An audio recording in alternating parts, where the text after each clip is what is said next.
সালাম আলাইকুম। আমরা কেউই নির্ভুল কিংবা নিখুঁত নই। কোনো না কোনো একটা সময় আমাদের দ্বারা আসলে কোনো না কোনো ভুল হয়ে যায়। আমাদেরও সীমাবদ্ধতা থাকে। হয়তো আপনার সহকর্মীও কখনো না কখনো কোনো না কোনো ভুল করে বসে। আমরা এখনো খুব পজিটিভ ওয়েতে কিভাবে আমরা আমাদের সহকর্মীকে শুধরে দিতে পারি, এটা নিয়ে আমরা আসলে খুব একটা জানি না। অনেক সময় দেখা যায় আমরা এমনভাবে আমাদের সহকর্মীকে তার ভুল ধরি সবার সামনে, ওই মানুষটা অফেন্ডেড হয়, ওই মানুষটা ছোট হয়ে যায় এবং ওই মানুষটা পরবর্তীতে নিজেকে গ্রো করার জন্য যে আসলে তার একটা মনস্তাত্ত্বিক শক্তি, সেই শক্তিটাই আসলে সে পায় না। এই ভিডিওতে আজকে আমরা জানার চেষ্টা করব কিভাবে আপনি আপনার সহকর্মীকে শুধরে দিতে পারেন। যেটা ৪ টা স্টেপ আপনি ধাপে ধাপে ফলো করলে খুবই পজিটিভ একটা অর্গানাইজেশনাল কালচার আপনি আপনার জায়গা থেকে অ্যাচিভ করে নিতে পারবেন। স্লাইডও আছে এই রিলেটেড, কারণ এই বিষয়গুলো আমি প্রতিনিয়ত বিভিন্ন প্রতিষ্ঠানে আমি শিখে আসছি।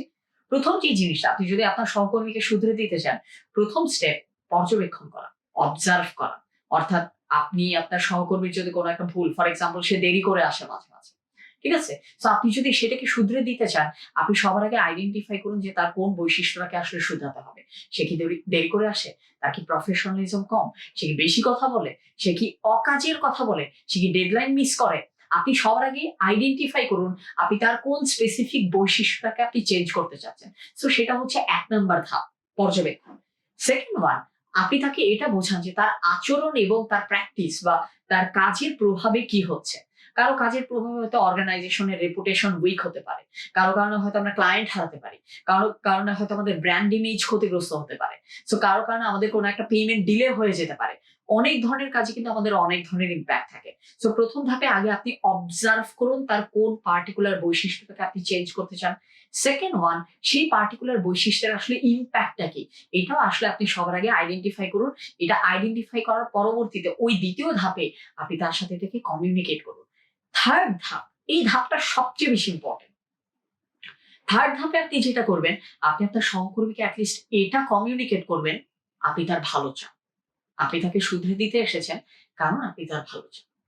এটা এখন কিভাবে ইয়া করা যায়? একটা চমৎকার সেন্টেন্স রয়েছে। এই সেন্টেন্সটা অনেকটা হচ্ছে এরকম যে, দেখো, তুমি যদি না শুধরাও তাহলে তো অন্যদের তোমার ব্যাপারে একটা খারাপ ধারণা থাকবে। আর আমি চাই না তোমার ব্যাপারে অন্য কেউ একটা খারাপ ধারণা রাখুক। দেখুন, আপনি যদি এই চমৎকার একটা সেন্টেন্সিং দিয়ে আপনি যদি কথা বলেন, ওই মানুষটা কিন্তু এটা ফিল করবে, হ্যাঁ, সে জেনুইনলি আমাকে কেয়ার করে। সো এই ধরনের সেন্টেন্সিংটা আসলে অনেক বেশি প্রয়োজন, যেটা থার্ড ধাপে। ফাইনাল ধাপ যেটা, তাকে সরাসরি সিদ্ধান্ত চাপিয়ে না দিয়ে তার ভেতর থেকে সিদ্ধান্তটা বের করে নিয়ে আসা। অর্থাৎ তাকে নিজেই বলা যায় এখন মানে কিভাবে সে তার এই জায়গাটাকে চেঞ্জ করতে পারে। আমি সরাসরি একটা এক্সাম্পল দিয়ে আমি শেয়ার করি আপনাদের সাথে।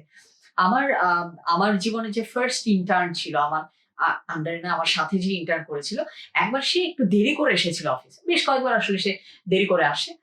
তো দেরি করে আসার পরবর্তীতে আমি যেটা করি, আমি তাকে একটু শুধরে দেওয়ার চেষ্টা করি। ঠিক আছে? সো সেই সময় তার সাথে আমার কনভারসেশনটা কেমন হয়েছিল সেটাকে আমি ৪ টা ধাপই একটু দেখাচ্ছি।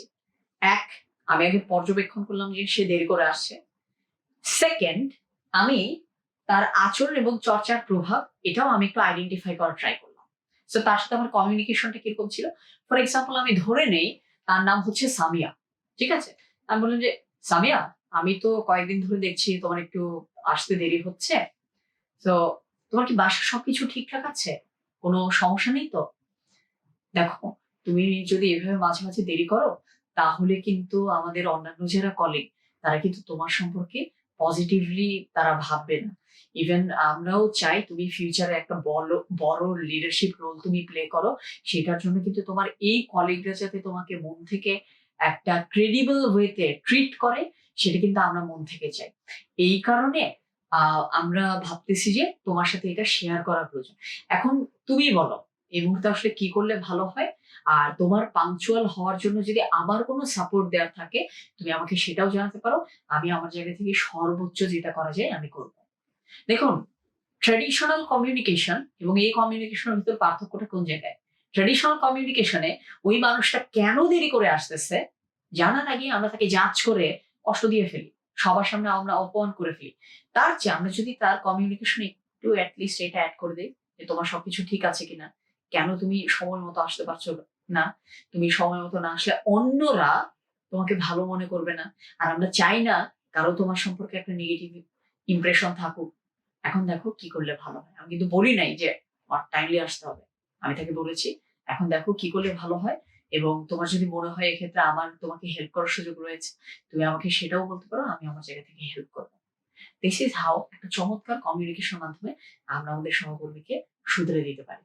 দেখা হবে নেক্সট কোন একটা ভিডিওতে, আমাদের নেক্সট কোন একটা চিন্তা নিয়ে, যাতে করে আপনি আরো বেটার রিলেশন আপনি তৈরি করতে পারেন আপনার অন্যান্য কলিগস এবং আপনার অন্যান্য কাস্টমার এবং কনজিউমারদের সাথে।